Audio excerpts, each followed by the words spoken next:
Ein kleiner Neonazi kurz vor seinem kürzlichen Filmriss stolpert aus Versehen in einen türkischen Imbiss und beißt völlig haltlos in einen Kebab. Nein, das schmeckt ja mal mega geil. für die sind dunkelhäutige Menschen automatisch quasi dumm, doch der eigene IQ in einem bedenklichen Stadium. Body, halt mir aber, Alter, nimmer mal ein Valium. Du gehst ja selber zweimal in der Woche ins Solarium.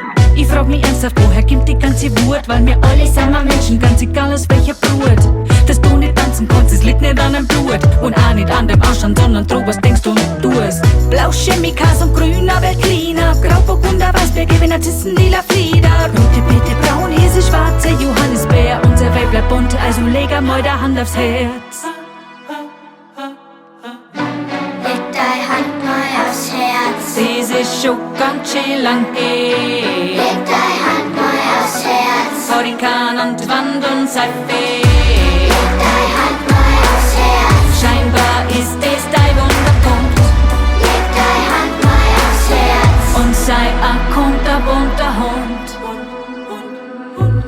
Du redst bei dir im Dorf daheim noch ungern mit die Ungarn. Das sieht dann auch, der Sprach nicht lernen, braucht dich doch nicht wundern. Dir ist alles die fremd, du traust den die Affen nicht. Du mal im Jahr was zum Saufen am Plattensee.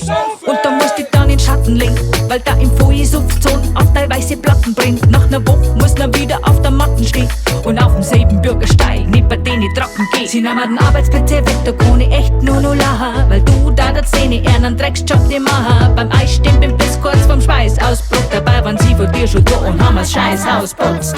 Der letzte Satz ist der alle Fragen nimmt, bevor die Welt nimmer bunt ist, bin ich lieber farbenblind. Du fragst nur noch mehr, ich sag lang schon nix mehr, außer sei einfach ein Mensch und leg der Hand mal aufs Herz.